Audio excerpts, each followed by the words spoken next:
तो चलिए आज हम क्या शुरू करते हैं, अगला क्लास शुरू करते हैं। हम पढ़ रहे थे कितना भोजन कैसा भोजन, है ना। अध्याय 15 हम पढ़ रहे थे। तो हमने कल पढ़ा विटामिन ए, बी और सी, इसकी कमी से जो रोग होते हैं उसके बारे में हमने पढ़ा। और उसको वो जो विटामिन होता है हमको कहाँ कहाँ से मिलता है, vitamin A, vitamin B, vitamin C हमको कहाँ कहाँ से मिलता है, किस किस चीज़ों को खाने से मिलता है, ये भी हमने जाना। और इन सब की कमी से कौन कौन से रोग होते हैं उनको भी हमने जाना है। अब हम जानते हैं विटामिन ई और के बारे में, है ना।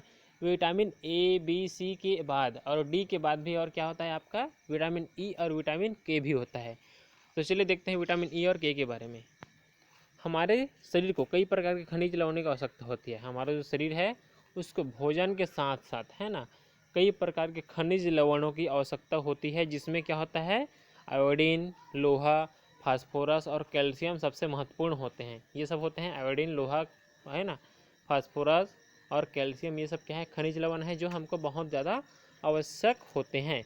हमारे देश में कई स्थानों के लोगों के भोजन में आयोडीन की कमी होती है। किसकी कमी होती है, आयोडीन की कमी होती है। मतलब देखिए हमारे देश में कई लोग ऐसे होते हैं जिनके भोजन में किसकी कमी होती है, आयोडीन की कमी होती है। और इसलिए बाजार में मिलने वाले नमक में आयोडीन मिलाया जाता है। आयोडीन की कमी से घेंघा नामक रोग हो जाता है। तो जो हमारा देश है वहाँ पे कई ऐसे स्थान है जहाँ पे क्या होता है, आयोडीन की कमी होती है। उस भोजन में आयोडीन होता ही नहीं है, इसलिए क्या करते हैं, जो बाज़ार में नमक मिलता है उस नमक में किसको मिला देते हैं, आयोडीन की मिला देते हैं, जिससे क्या होता है, आयोडीन नमक के माध्यम से भोजन में चला जाता है और उन स्थानों पर रहने वाले लोगों को नमक मतलब आयोडीन की कमी नहीं होती है ना। तो इसलिए जो भी बाज़ार में जितना प्रकार का नमक आता है खाने के लिए, उन सब में क्या कर देते हैं, आयोडीन को पहले से मिला देते हैं, ताकि हमको क्या ना हो, आयोडीन की कमी से घेंघा रोग ना हो। इसलिए आपके नमक में पहले से ही आयोडीन को मिला दिया जाता है। अब देखिए घेंघा रोग में होता क्या है, जो हमारा घेंघा रोग, यदि किसी को घेंघा रोग हो जाता है आयोडीन की कमी से, तो उसके गले के पास क्या हो जाता है, सूजन हो जाता है ना। गले के निचले भाग में या गले के पास बिल्कुल सूजन हो जाता है घेंघा रोग में। तो इस घेंघा रोग से बचने के लिए क्या करते हैं, आयोडीन में नमक को मिलाते हैं, मतलब शरीर में आयोडीन की पूर्ति करते हैं। यदि किसी के शरीर में आयोडीन की कमी हो जाता है तो गले के पास क्या हो जाता है, घेंघा रोग हो जाता है। चलिए आगे बढ़ते हैं। यदि भोजन में पर्याप्त मात्रा में लौह तत्व ना हो तो, अब देखते हैं भोजन में हमारा लौह तत्व ना हो तो शरीर में पर्याप्त मात्रा में रक्त नहीं बनता। अब शरीर में रक्त नहीं बनता किसकी कमी से, लौह की कमी से। इस रोग को रक्त अल्पता कहते हैं। रक्त अल्पता कहते हैं मतलब रक्त की कमी हो जाती है, जिसको हम कहते हैं रक्त अल्पता। और ये किसकी कमी से होता है, तो लौह तत्व की कमी से क्या हो जाता है, रक्त की कमी, खून की कमी हो जाता है। और अंग्रेजी में इसे एनीमिया कहते हैं। कैसे, क्या कहते हैं, तो अंग्रेजी में इसे एनीमिया कहते हैं। यह रोग होने पर मरीज की त्वचा कैसे दिखती है, फीकी दिखती है, सफ़ेद सी दिखाई देती है, जीभ चमकदार हो जाती है और चिकनी हो जाती है, और आँखों की पलके अंदर का भाग क्या हो जाता है, नाखून तथा मसूड़े रंगहीन हो जाते हैं। मतलब यदि किसी के शरीर में क्या हो जाएगा, खून की कमी हो जाएगी तो उसको एनीमिया रोग हो जाएगा। और एनीमिया रोग के लक्षण क्या क्या है, तो देखिए यहाँ पे चित्र में दिखाया गया है एनीमिया रोग के लक्षण को, है ना। तो आँखें क्या हो जाती है, बदल जाती है, जीभ चमकदार हो जाता है, चेहरे फीके पड़ जाते हैं, जो त्वचा है वो भी फीकी पड़ जाती है, शरीर का रंग पूरा फीका पड़ जाता है ना। नाखून हो गया, मसूड़े हो गया, ये सब रंगहीन हो जाते हैं, मतलब उसमें कोई रंग नहीं होता।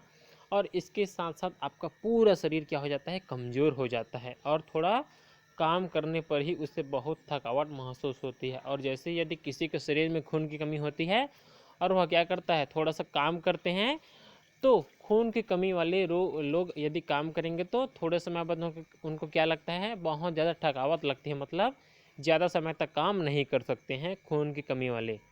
हरी पत्तेदार सब्जियां, है ना, हरी पत्तेदार सब्जियां, गुड़, इमली, चुकंदर, बाजरा, मांस और अंडे, मछली में काफ़ी लौह तत्व होता है।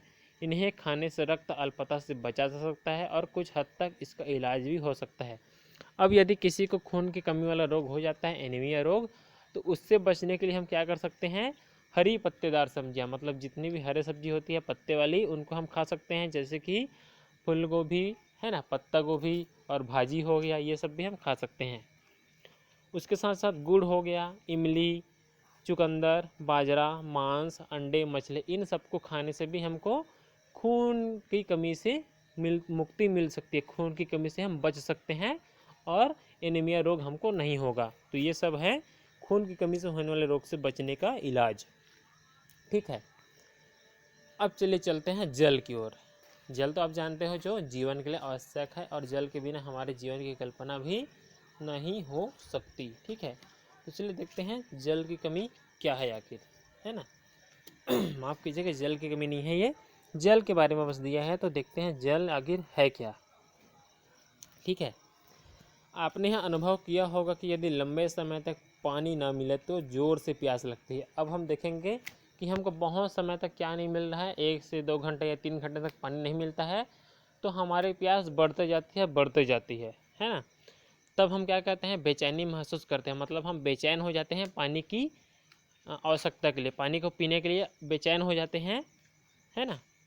हमारे शरीर में होने वाली क्रियाओं के लिए जल की आवश्यकता होती है। क्यों? क्योंकि हमारे शरीर में जितनी भी क्रियाएं होती है उन सब क्रिया कैसी होती है, जल के द्वारा होती है। यदि शरीर में जल नहीं होगा तो वे सभी क्रियाएं रुक जाती है। इसलिए हम भोजन के बगैर रुक सकते हैं थोड़ा सा, लेकिन जल के बगैर रुकना नामुमकिन होता है। क्यों? क्योंकि भोजन का पाचन भी कौन करता है, जल ही करता है ना। तो जितने भी क्रिया होता है शरीर के अंदर, वे सब क्रियाकलाप जल के द्वारा होता है। इसलिए हमको जल की बहुत ज़्यादा आवश्यकता होती है पीने के लिए। ठीक है, स्वस्थ मनुष्य को एक दिन में कम से कम 2 से 3 लीटर पानी पीना चाहिए, है ना। और आपका जो स्वस्थ व्यक्ति होता है, जैसे कि हम भी स्वस्थ हैं, हमको कोई प्रकार का किसी प्रकार का क्या नहीं है, बीमारी नहीं है, तो हमको कम से कम एक दिन में कितना लीटर पानी पीना चाहिए, 2 से 3 लीटर पानी पीना चाहिए। एक गिलास में लगभग 200 मिली पानी आता है। हिसाब लगाइए कि स्वस्थ रहने के लिए हमें एक दिन में कम से कम कितना गिलास पानी पीना चाहिए। तो देखिए, एक गिलास में कितना आता है पानी, 200 मिलीलीटर, और 1 लीटर के लिए क्या होना चाहिए हमको, 1000 लीटर, है ना, 1000 मिली होना चाहिए। तो इस तरह से हम हिसाब लगा सकते हैं, यानी कि 10 से 12 गिलास हमको एक दिन में पानी पीना चाहिए दिन भर में, या 12 से आप 15 भी कर सकते हैं, वो भी चलेगा आपका। ठीक है, तो हमको एक दिन में कम से कम 12 से 15 गिलास पानी पीना चाहिए। अब देखिए, पानी पीने से और फायदा होता है, शरीर की जितनी भी गंदगियां हैं वे सब भी बाहर निकल जाता है, और हमारे खून की सफाई भी होती है, शरीर की गंदगियां उसमें साफ भी होती रहती है। उसके साथ साथ तो हमारा शरीर भी शुद्ध होते जाता है पानी पीने से। क्या पीने के पहले जल को शुद्ध करना आवश्यक है? अब देखो, जल हम पीते हैं तो पीने से पहले जल को शुद्ध करना आवश्यक है कि नहीं है, क्योंकि जल में बहुत सारे जीवाणु और विषाणु भी होते हैं, तो इन सबको जल को पीने के पहले हमको शुद्ध करना चाहिए। जो जल देखने में हमें स्वच्छ प्रतीत होता है उसमें रोग वाहक सूक्ष्मजीव तथा घुले हुए अपद्रव्य हो सकते हैं। अब जो जल हमको दूर से साफ दिखाई देता है उसमें हानिकारक चीज़ भी हो सकते हैं, है ना। अतः पीने के पहले जल को शुद्ध करना आवश्यक है, बिल्कुल आवश्यक है जल को शुद्ध करना पीने से पहले। पीने के लिए उपयुक्त जल को पेयजल कहते हैं, और जिस जल को हम पी सकते हैं उसको हम कहते हैं पेयजल। नगर निगम अथवा नगर पालिकाएं घरों में आपूर्ति करने से पहले जल का उपचार करती है ना। तो इस तरह से क्या होता है, आपका जितने भी जल है ना, जितने भी शहरों में नगर पालिकाएँ होती है, तो वे सब नगर पालिकाएँ क्या करती है, घरों घरों में जो नल होता है, शहर में हर घर में नल होता है, तो वो नल में पानी कहाँ से आता है, शहर के बाहर से आता है। तो शहर के बाहर से जब पानी को लाते हैं तो उनको शहर के अंदर भेजने के पहले करते क्या हैं, उनका उपचार करते हैं, मतलब उसका इलाज करते हैं। जो भी जल में हानिकारक सूक्ष्मजीव होते हैं उन सबको नष्ट करते हैं, तब उसको पीने के लिए शहरों के अंदर भेजा जाता है। ठीक है, आइए देखें कि जल को पीने लायक कैसे बनाया जा सकता है। अब देखते हैं जल को हम पीने लायक कैसे बना सकते हैं। तो घरों में जल को कैंडल फिल्टर के उपयोग से छनन द्वारा, मतलब छान कर हम उसको शुद्ध कर सकते हैं। उसी के साथ साथ घरों में, हाँ, बहुत से घरों में जल को उबाल कर पिया जाता है, मतलब जल को हम उबाल सकते हैं। उबालने से क्या होगा, जितने भी सूक्ष्म जीवाणु होंगे वे मर जाते हैं, और इस तरह से हम जल को उबाल कर भी पीने के लिए शुद्ध बना सकते हैं।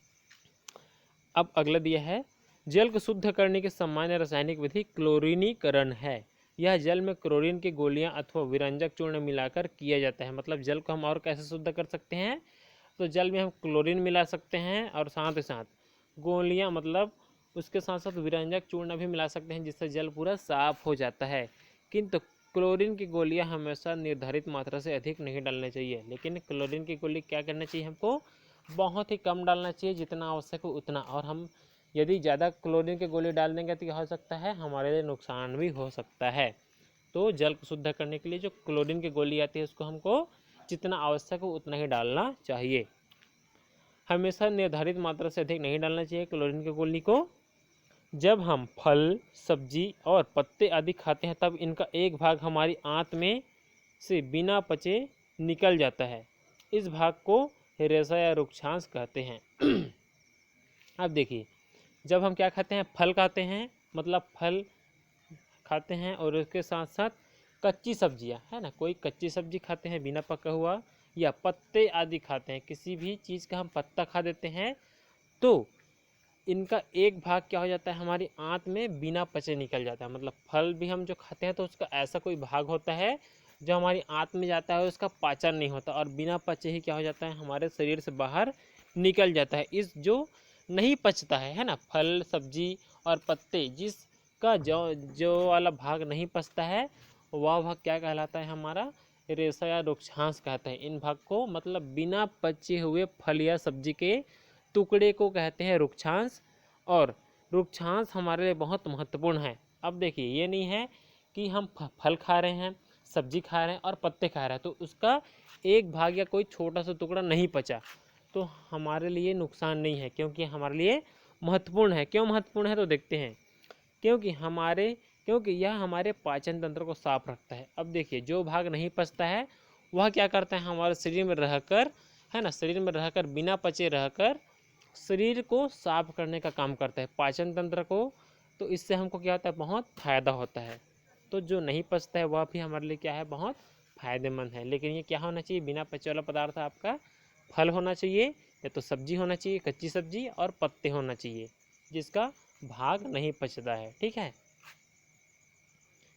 अब देखते हैं, पाचन क्रिया को ठीक तरह से चलाने में मदद करता है। अब देखिए, अब हमारा जो शरीर का पाचन क्रिया होता है उसको चलाने में ठीक तरह से क्या करता है, मदद करता है।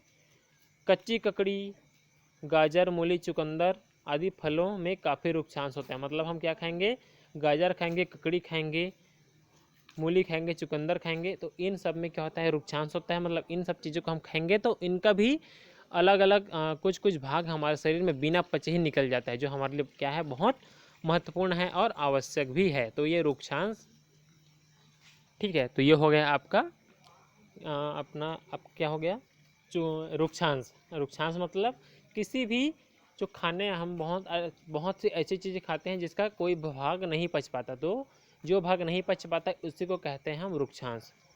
अब चलिए आगे बढ़ते हैं। यदि किसी व्यक्ति को भरपेट भोजन न मिले या ऐसा भोजन मिले जिसमें सारे पोषक पदार्थ न हो तो उसका शरीर कमज़ोर पड़ जाएगा। ठीक है, यदि किसी को भरपेट भोजन नहीं मिलता है या भरपेट भोजन करता है लेकिन उसके भोजन में सारे पोषक पदार्थ नहीं है तो उसका शरीर कमज़ोर हो जाएगा। जब शरीर को आवश्यक मात्रा में पोषक पदार्थ नहीं मिलते तो इस स्थिति को कुपोषण कहते हैं। अब देखिए, कुपोषण किसे कहते हैं, तो जब हमारे शरीर को भरपेट भोजन के साथ साथ ऐसा भोजन जिसमें सभी पोषक पदार्थ ना हो, तो ऐसे भोजन ग्रहण करने से क्या हो जाता है, कोई व्यक्ति कुपोषित का शिकार हो सकता है, मतलब कुपोषण का शिकार हो सकता है और उसको कुपोषण हो जाता है ना। जो बच्चे कुपोषण का शिकार जल्दी हो जाते हैं और जो बच्चे होते हैं उनको बहुत जल्दी क्या हो जाता है, कुपोषण हो जाता है। कुपोषण मतलब शरीर में पोषक पदार्थों की कमी होने से क्या हो जाता है, कुपोषण, मतलब शरीर कमज़ोर हो जाना ही कुपोषण कहलाता है। जो बच्चे कुपोषण का शिकार हो जाते हैं वे कमज़ोर हो जाते हैं, और जिन लोगों को कुपोषण होता है उनका शरीर क्या हो जाता है, पूरा कमज़ोर हो जाता है, पतले दुबले हो जाते हैं। कमजोरी की वजह से ऐसे बच्चे जल्दी बीमार भी पड़ जाते हैं, और जो कुपोषित होते हैं, जिनको कुपोषण हुआ रहता है, वे जल्दी बीमार भी पड़ जाते हैं। जब वे बीमार पड़ते हैं तो पहले से ज़्यादा और कुपोषित हो जाते हैं, और जब वे कुपोषण हैं उनको और कोई बीमारी लग गया तो क्या हो जाते हैं, वो और बहुत ज़्यादा कमज़ोर हो जाते हैं, क्योंकि कुपोषण होने से शरीर पहले से ही कमज़ोर रहता है, और कुपोषण है और उसको और बीमारी हो गया तो और ज़्यादा कमज़ोर हो जाता है, मतलब उसका शरीर और पहले से ज़्यादा कमज़ोर हो जाता है कुपोषण के होने से। ठीक है। अब आगे दिया है, यानी बीमारी और कुपोषण का चक्कर शुरू हो जाता है, मतलब फिर बीमारी, फिर कुपोषण, फिर कुपोषण, फिर बीमार, ऐसा करके उसका चक्कर शुरू हो जाता है बीमारी का। ठीक है। ऐसे बच्चों को बचाने के लिए उनका कुपोषण दूर करना जरूरी होता है, और ऐसे बच्चों को बार बार बीमार होने से बचाने के लिए क्या करना होना है, तो क्या करना होता है आवश्यक, तो उनको भरपेट भोजन और उनका कुपोषण को दूर करना बहुत ज़रूरी होता है ना। इसलिए बच्चे को, छोटे छोटे बच्चों को हमेशा भरपेट भोजन और संतुलित मात्रा, मतलब सभी प्रकार के उसमें पोषक पदार्थ होने चाहिए, ऐसे भोजन को उन्हें देना चाहिए। ठीक है। अब चलिए, संतुलित और भरपेट भोजन ही कुपोषण का एकमात्र इलाज है। और कुपोषण का इलाज कौन सा है, तो संतुलित और भरपेट भोजन ही कुपोषण का एकमात्र इलाज है। कुपोषण के शिकार बच्चे को नीचे लिखी खुराक रोज देने से वह ठीक हो जाता है। अब है ना, यदि कोई बच्चा कुपोषण है ना, यदि किसी बच्चे को कुपोषण है, कुपोषण नामक रोग है, तो उसको हम कैसे ठीक कर सकते हैं, तो यहाँ पे कुछ दिया गया है, जैसे कि बराबर बराबर मात्रा में मूंगफली, है ना, मूंगफली देने से, गेहूं और चना खिलाकर, या गेहूं और चना का आटा बना लेते हैं, है ना। तो यहाँ पे कुछ नियम दिया गया, उसको हम देखते हैं। तो बराबर मात्रा में मूंगफली, गेहूं और चना मिलाकर क्या कर लेंगे, उसका आटा बना लेंगे। इस आटे को तेल में भूनकर गुड़ मिलाकर कुपोषित बच्चे को रोज़ खिलाएंगे तो वह ठीक हो सकता है। यह खुराक ठीक होने के बाद भी बच्चे को देते रहना चाहिए, क्योंकि इससे क्या होता है, उसका शरीर और ज़्यादा मजबूत बनेगा और उसका शरीर का अच्छा विकास भी होगा। तो यदि वह बच्चा इसको खाने के बाद ठीक भी हो जाता है, तब भी हमें उसको देते रहना चाहिए, ताकि वह और ज़्यादा मजबूत हो और उसको दोबारा कुपोषण ना हो। इसके लिए हमको क्या करना चाहिए, उसको बिल्कुल वे सब चीज़ देते रहना चाहिए।